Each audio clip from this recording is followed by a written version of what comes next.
Here in Malaysia, we have been living side by side with non-Muslims for the longest time.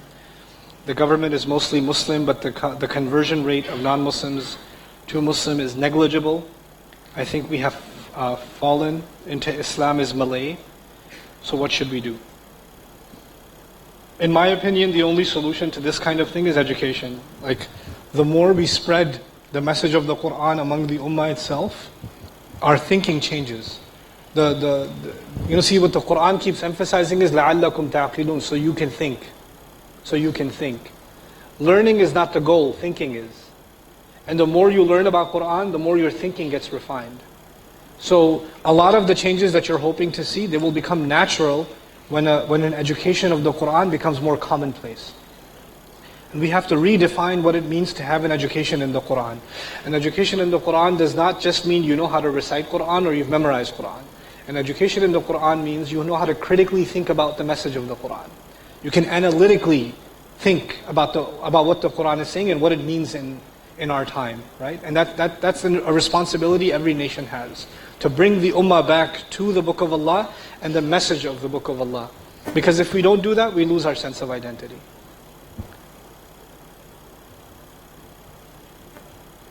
Questions? Anybody has questions? Any questions?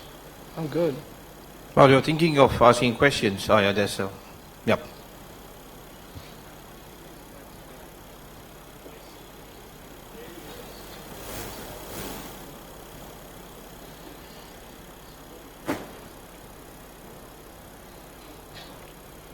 Thanks. I have two issues that I would like to highlight.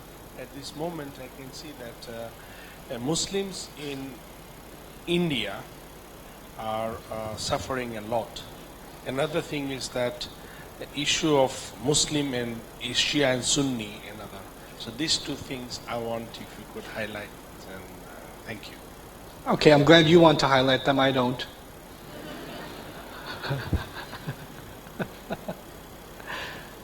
I'd rather not talk about things that there's no foreseeable solution. And I would like to rather focus my energies on things that we can do, positives we can do, right? And I honestly do think an emphasis on an education of the Quran will de-emphasize a lot of this petty nonsense automatically. Yeah. Walaikum salam wa rahmatullahi wa barakatuh. Just a moment. No, don't worry about it. It's okay. Okay, I'd just like to, since we are focusing on the function or the significance of Mecca and Masjid Haram, then what is the significance of Al-Aqsa to the Muslim? Inshallah. That's a really good question. Al-Aqsa has a massive significance. And if I can put it, there's many things that can be said about it. But I'll present to you the Quran's picture. Rasul ﷺ is taken in Isra, min al-Masjid al-Haram ila al-Masjid al-Aqsa, in Surah al-Isra, right? And it signifies something. Our Prophet is the final Prophet, culminating the legacy of all of the Prophets of Banu Israel. Al-Masjid al-Aqsa actually represents, in a sense, all of the Prophets of the Israelites. All of them. And our reverence for that masjid is our way of showing reverence for all of those prophets and all of their legacies. Actually, they are the majority prophets in the Quran. They're the majority prophets. And they're the ones that are, through them, Allah taught us most of our deen. Right? Musa alayhi salam more than 70 times. Banu Israel take up so much space, Then Zakaria alayhi salam and Yaqub alayhi salam, and the list goes on and on and on, all the way to Isa alayhi salam, right? So that's really the significance, is that it shows that we are not a different religion, that we are a continuation of that religion. But I would still argue that the original Kaaba was always Makkah. The original direction of prayer was always Makkah. And temporarily, Allah made the Prophet ﷺ in the beginning of the seerah pray towards Jerusalem. And this is my own thinking, it could be entirely incorrect.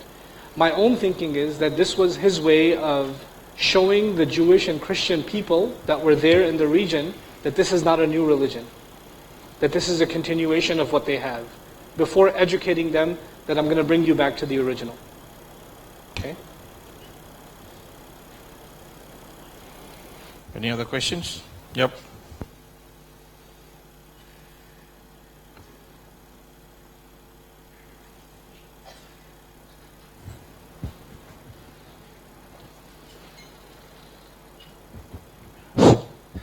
Bismillah ar-Rahman ar-Rahim. Thank you very much, Ustad, for your sharing knowledge. Okay, my question is, what we learned from your talk is we should be the custodian of this ummah and the religion. And we didn't play that role yet, unfortunately. And then we see that there is a big Islamophobia and propaganda is going on against Islam. So what advice you would give to Muslim Ummah, especially Muslims in this time, what we should do in this circumstance where, we are not playing that role and then there is a big propaganda against Islam? Yeah, so my advice is two things, right? The first of them is if you see the seriousness of what I shared, because I think it's very serious, that we must proliferate this idea, this notion that we carry a big responsibility. Then we must embody changes in our personal lives and in the circles that we have influence. For example, if you're the CEO or the owner of a small business, at least you can implement proper principles of the deen in your business, in the way you deal with your customers, in the way you deal with your partners, with your vendors, with your employees, etc., right? You can have an Islamic model, a shahada ala nas in your little fruit store. You see what I'm saying? So that's the first message that we have to embody, because we keep thinking in this ummah, our problems are so big, the solutions will come from the top. They never do. Solutions always come from the bottom. They rise from among the people. But the people often make an excuse, society is corrupt, the policies are corrupt, the economy is corrupt, the propaganda is too much, we can't do anything. So long as the people say that, no change will come. So we have to stop being disheartened, and we have to actually believe that we can be people who create change. Think of some of the most amazing changes that happened in the last century, right? In the world. Some of the most amazing social changes that happened, some of the most amazing political changes that happened, they go back to one or two individuals each time. One or two individuals believed that we can make a change, and we can do something about it, right? And then they mobilized. So if you're, don't underestimate the power of changes made in the community or in a local level and things like that. That's the first thing. About propaganda, don't worry about it at all.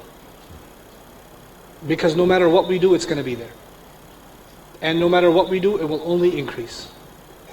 All we can do is fix our own selves. Right now, my problem with the propaganda is they look at what we do. We Muslims have done crazy things, right? And then they're on film doing crazy things. Now we're saying, oh my God, no, all the Muslims are not crazy, right? But that's our problem. Those crazy Muslims are our problem, not their problem. We have to fix our own. We don't even have to concern ourselves with what America is saying or what England is saying. Or who cares? They can say whatever they want. They can't solve this problem. Only the ummah can solve the ummah's problems. Only we can solve our problems. Even the problem of extremism, that's our problem to solve. Their experts will not solve this problem. So that's my message to us. We have to fix ourselves. And it won't come until we fix our thinking. In my opinion, attitudes and thinking are the biggest challenge. We have to change the thinking of the ummah. Inshallah ta'ala. Thank you, Ustaz. Yep.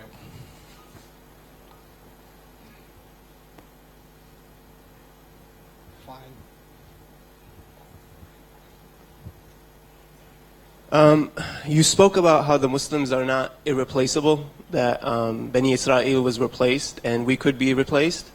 When we read the Quran, when we look at the Hadith, or even the signs of Judgment Day, it gives us confidence that I just feel like it talks about us reaching the end of the road, and it doesn't help the idea that we could be replaced. So how does that even though Allah subhanahu wa ta'ala said that we could be replaced, knowing that, all these, hadith, whatever, gets that out of the, it takes it out of your mind that, we could be replaced. You know what I'm saying? Like what hadith? Like near Judgment Day, those kinds of hadith? Kind of like, you'll, Isa alayhi salam will come down and then we'll pray behind him and Imam al-Mahdi. So so the thing is, Isa alayhi salam will come down, Muslims will pray behind them. Well, will they be us? Will be replaced means, like, for example, the Tatars or so many other historical, tyrannical, anti-Muslims who shed the blood of many Muslims eventually became Muslim themselves. That happened over and over again in history, right? So they will be Muslims still, they'll be followers of the Quran, but will they be ethnically who we are? Who's to say? So, and that's happened in history time and again. Thank you, Ustaz. We have here. Last one. Last one. Yeah, I'm hungry. Yeah. Okay. Yeah. Assalamualaikum warahmatullahi wabarakatuh, Ustaz. Okay, I want to ask you about what's your opinion about Islam and politics. In Akhirah, we will be asked about why we choose that leader. Because Malaysia will have general election. We have two parties. One party defend and bring Islam. Second party is defend and bring the nation and race and Malaysia. What's your opinion? Well, I don't know anything about Malaysian politics. No, just... But I do have a lot of opinions about Islam and politics. So I'll share that with you. Okay? Because I think it's a serious topic. You might not like what I say, but that's okay. Because I have a flight soon. No, I'm kidding.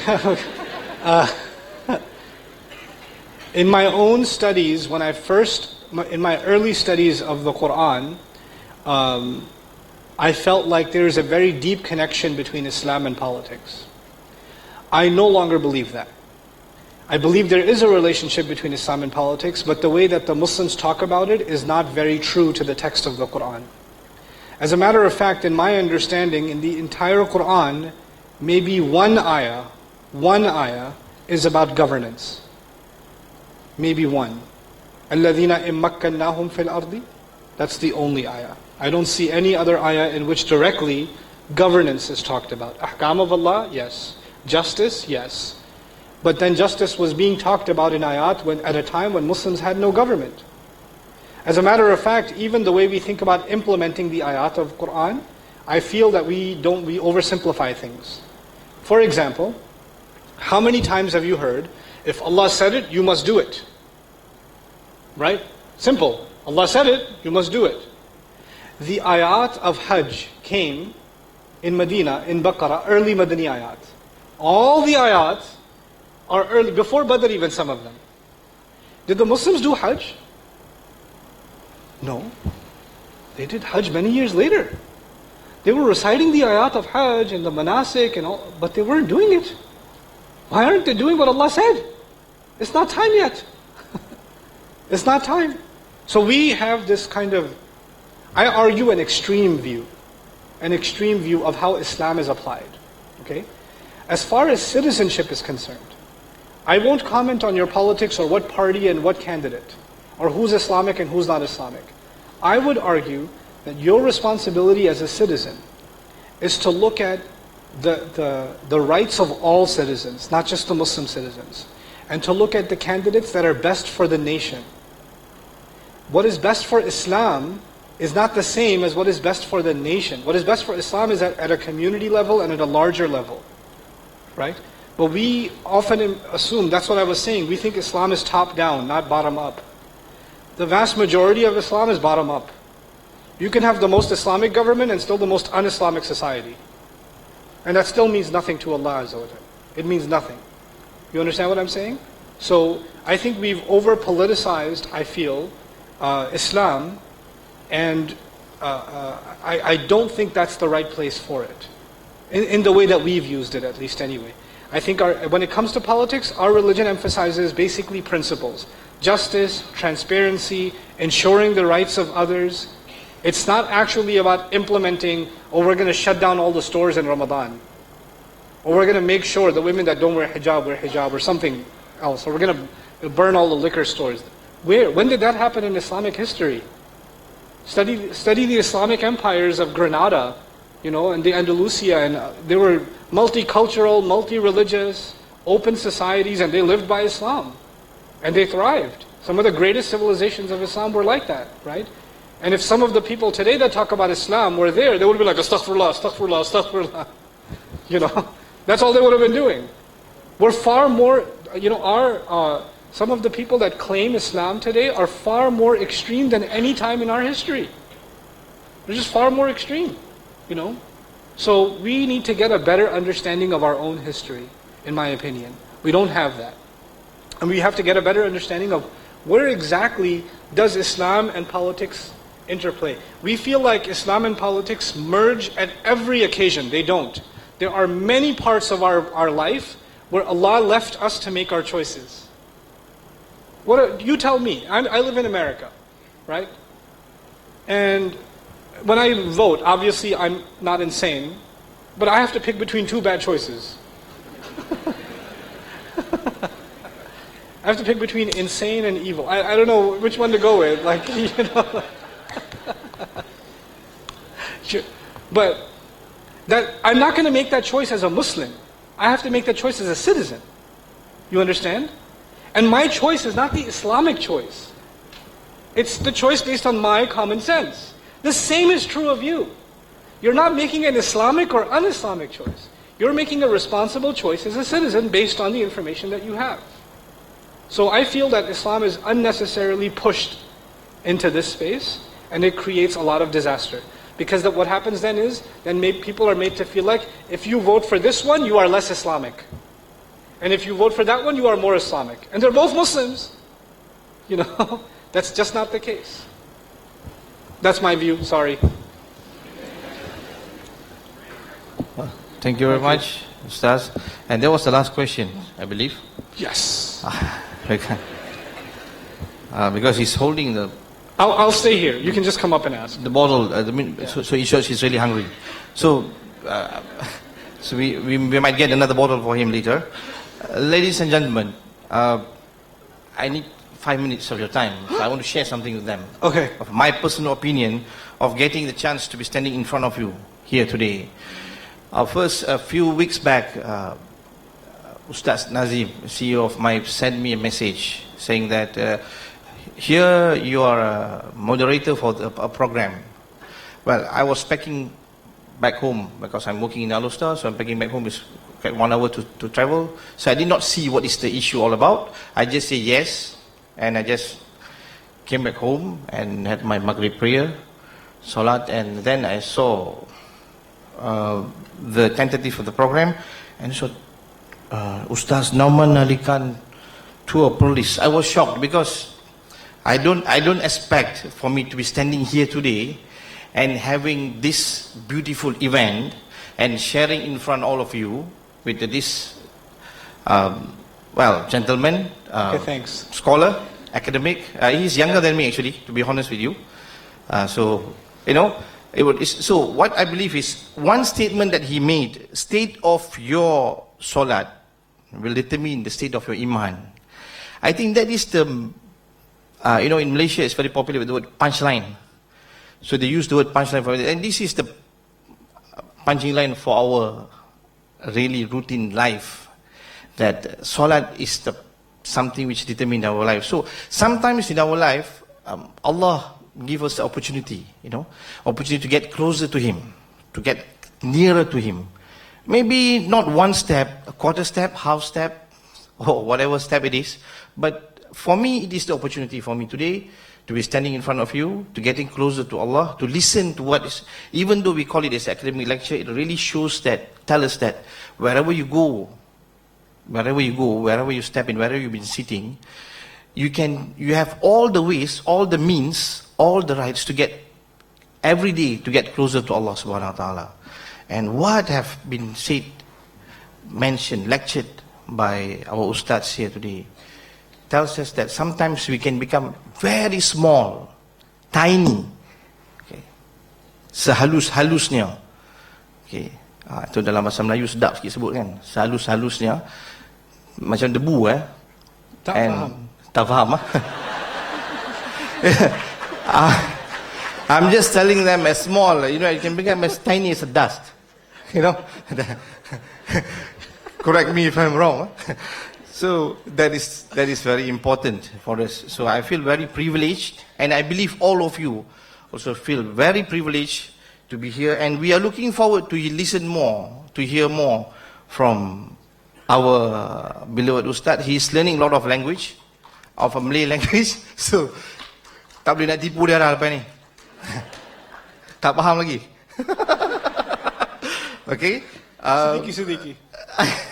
I have announcement to make, ladies and gentlemen. Ampun tuanku, hadirin sekalian, bersempena dengan majlis yang berbahagia ini, pihak UNIMAP ingin mewawarkan kepada semua siapa ingin memberi sumbangan dana wakaf tunai bagi projek pelaksanaan wakaf pembangunan masjid dan pusat Islam UNIMAP.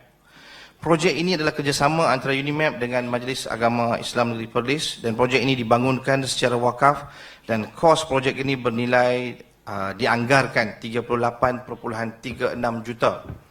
Projek ini jangka bermula pada tahun 2017.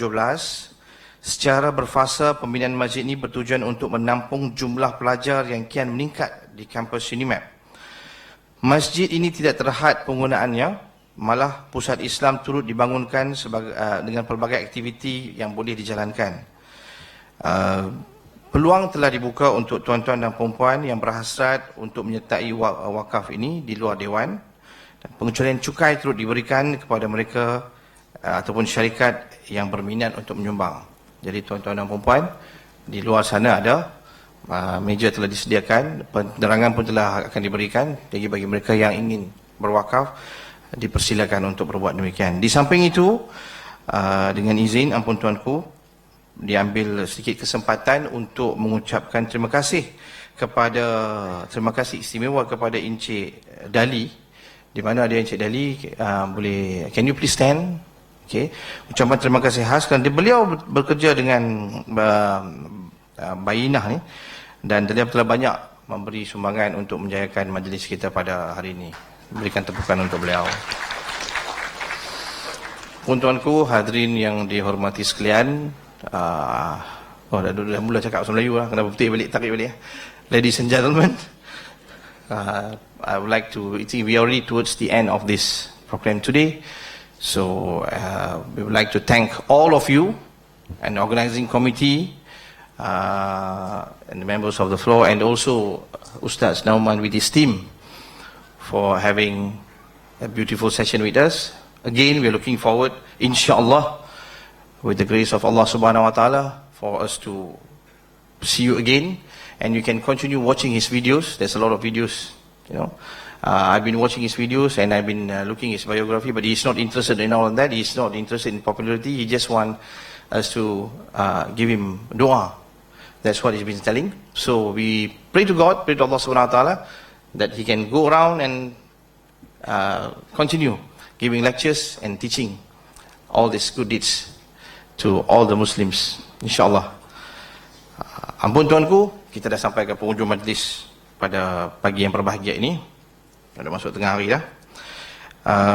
Dengan itu diumumkan, sebelum itu kita semua bangun untuk menyanyikan lagu, bersama-sama menyanyikan dan menghormati lagu Semangat UNIMAP.